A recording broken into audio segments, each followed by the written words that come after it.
بسم اللہ الرحمن الرحیم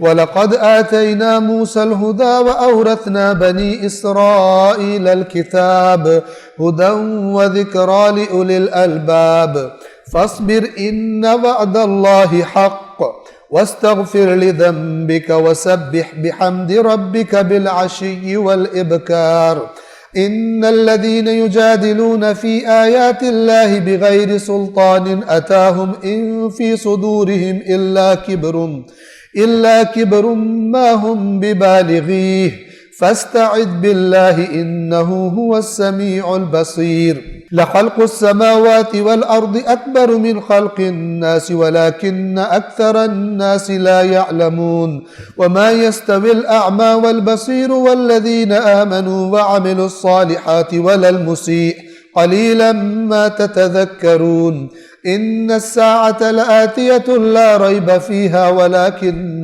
أَكْثَرَ النَّاسِ لَا يُؤْمِنُونَ اور یقیناً ہم نے موسیٰ کو ہدایت عطا کی اور بنی اسرائیل کو کتاب کا وارث بنایا جو صاحبان عقل کے لیے ہدایت بھی تھی اور نصیحت بھی۔ اے رسول آپ صبر کیجئے۔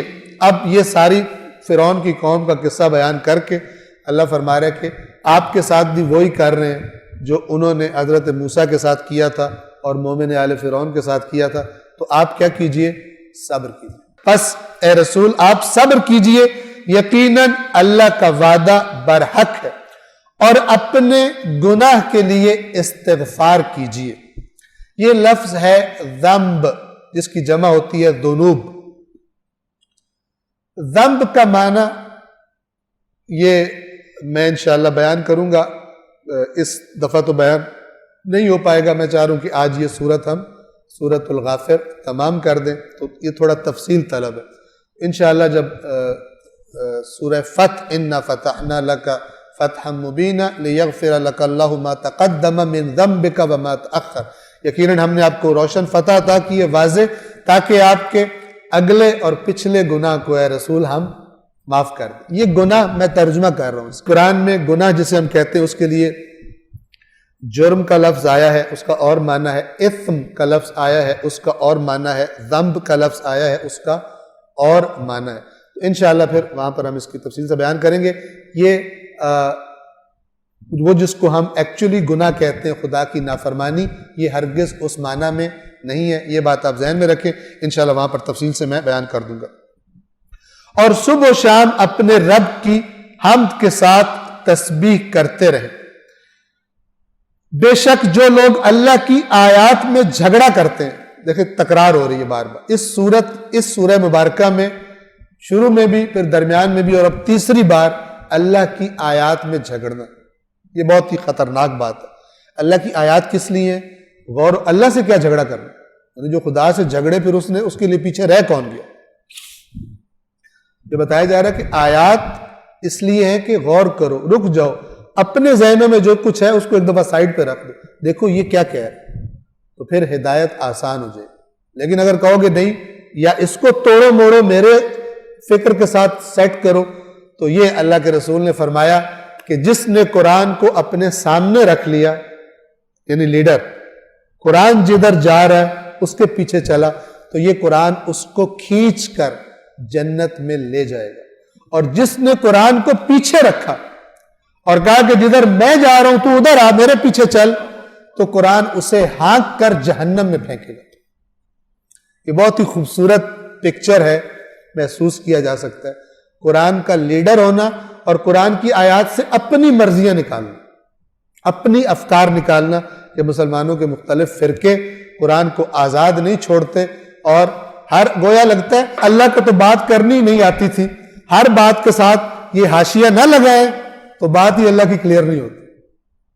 اللہ کو بات کرنا نہیں آتا، اللہ کو بات کرنا آتا ہے۔ تم مریض ہو کہ جن کو خدا کی بات پر جب تک اپنی کوئی فٹنگ نہ کریں، کانٹی چھانٹی نہ کریں، سمجھتے ہیں کہ اللہ نے تو ناقص باتیں کی۔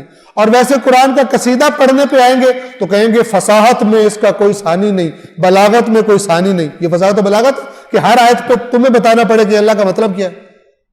کیونکہ جو بات سیدھی سیدھی آیت کر رہی ہے وہ تمہاری باتوں سے ٹکرا رہی ہے۔ اس لیے قرآن مجید لوگ پڑھنا ہی چھوڑ دیں۔ اس کتاب کو کیا پڑھیں؟ ہر بات میں مولانا صاحب نے اور کسی خطیب صاحب نے اپنا ایک ٹانکا فٹ کیا ہوا ہے، تو پھر ہم ڈائریکٹ اسی کے پاس جائیں، اس کتاب میں کیا رکھا ہوا؟ یہ مہجوریت قرآن کا ایک سبب ہے۔ اگر یہ بتایا گیا ہوتا جو کچھ اس میں ہے وہ اصل ہے تو پھر لوگ اس کو پڑھا کرتے۔ لہذا اس راستے میں جو مجرم ہیں اللہ کے سامنے پیش کیے جائیں گے۔ بے شک جو لوگ اللہ کی آیات کے بارے میں جھگڑتے ہیں بغیر کسی دلیل کے جو ان کے پاس آئی ہو، ان کے دلوں میں تکبر، کبر، بڑائی، بڑا پن، اکڑ، اس کے علاوہ اور کچھ نہیں ہے، اور یہ ایسی اکڑ ہے جس کو یہ کبھی پا نہیں سکتے، یعنی جو اپنے لیے سمجھ رہے ہیں جگہ وہاں پہنچ نہیں پائیں گے، اللہ کی آیتوں سے بڑے بن رہے، وہ مقام ان کو مل نہیں سکتا۔ پس اے رسول آپ اللہ کی پناہ طلب کیجئے، یعنی جو اللہ کی آیات سے جھگڑتے ہیں اللہ کی پناہ مانگیے، یقیناً وہ خوب سننے والا اور دیکھنے والا ہے۔ یقیناً آسمانوں اور زمین کا خلق کرنا انسانوں کے خلق کرنے سے زیادہ بڑا کام ہے۔ انسان کتنے سے ہیں اور ان کے مقابلے میں دنیا کو آپ لے لیں، ہمارے پلینٹ کو، پلینٹ ارتھ کو، اور اس میں آپ انسان ساروں کو اکٹھا کر دیں، سب کو اکٹھا کر دیں، جو مر گئے ان کو بھی لے آئیں، اور پھر بھی زمین سے اوپر اٹھنا آپ شروع ہو جائیں، اٹھتے جائیں اٹھتے جائیں اٹھتے جائیں، تھوڑی دیر کے بعد زمین کا نقطہ بھی غائب ہو جائے گا، اور کائنات کی وسعتیں تو ابھی انسان بہت تھوڑی سی دیکھ پایا ہے، کتنے کتنے کروڑوں اربوں لائٹ ایئرز، نوری سال کے فاصلے پر چیزیں دیکھ رہے ہیں، اور اس سے آگے پتہ نہیں، ستاروں سے آگے جہاں اور بھی ہیں والی بات ہے کہ، اور پھر اللہ تعالیٰ فرما رہے ہیں کہ اتنے جو میری آیات پہ اکڑ رہے ہو اور میری باتوں پہ تکبر کرتے ہو، اپنی حیثیت دیکھو، تمہیں خلق کرنا تو کام ہی کوئی نہیں، خلق کرنا یعنی تمہیں دوبارہ باہر نکال کے کھڑا کر دینا، یہ تو کام ہی کوئی نہیں، تمہارا خلق کرنا سخت ہے، یا اتنے وسیع نظام کا کہ جس کو اس زمانے میں تو ان کی آنکھ ہی نیکڈ آئی تھی، آج کی ٹیلیسکوپس بھی جن کو مطلب اتنی بن گئی وہ بھی کچھ حصہ دیکھ پائی ہیں۔ 2-3 دن پہلے وہ ناسا کے سائنٹسٹ ناچ رہے تھے کہ ان کا وہ جو پروجیکٹ ہے انسائٹ، اس نے مارس پر سیف لینڈنگ کر لی تھی تاکہ وہاں سے معلومات بھیجے، اس پہ خوشیاں منا رہے تھے، اور مارس ہمارا قریبی ترین ہمسایہ ہے، 6 مہینے لگتے ہیں وہاں جانے میں، یعنی آج کل کی جو مثلا ٹیکنالوجی ہے، اور مجھے بھول گیا کتنے ملین مائلز کے فاصلے پر وہ زمین سے، اور اتنی وسعت، اللہ کہتا ہے کہ تمہیں خلق کرنا مشکل ہے یا یہ آسمان و زمین، یہ بڑا کام، آسمانوں اور زمین کا پیدا کرنا انسانوں کے خلق کرنے سے بہت بڑا کام ہے، لیکن اکثر لوگ علم نہیں رکھتے، اور جو اللہ کی باتیں نہیں سنتے۔ اب خداوند عالم مثال کے ذریعے بتا رہا ہے، اور اندھا اور دیکھنے والا برابر نہیں ہو سکتا۔ اسی طرح وہ لوگ جو ایمان لائے ہیں اور عمل صالح انجام دے رہے ہیں، وہ اور گناہ کرنے والے برابر نہیں ہو سکتے، یعنی یہ جو ایمان لائے عمل صالح والے، گویا کہ یہ آنکھوں والے، ان کو اللہ نے آنکھیں دے دی ہیں، یہ دیکھ رہے ہیں کہ یہ اگرچہ لذت ہے لیکن یہ بعد میں برا نتیجہ رکھتی ہے، ان کو نظر آ گیا، یعنی گویا کہ جو اللہ کو نہیں مان رہے، دین کو نہیں مان رہے، ان کو کھانے کے رنگ تو نظر آ رہے ہیں کہ اتنی ڈشیں پڑی ہیں، ٹوٹ پڑو، لیکن جو ایمان لائے ہیں ان کو اس کے اندر کا زہر بھی اللہ نے دکھا دیا ہے، لہذا جتنی بھی بھوک لگی ہو وہ نہیں کھائیں گے، کوئی دھکے بھی دے اور گرا کے بھی منہ میں ڈالے تو وہ نہیں کھائیں گے۔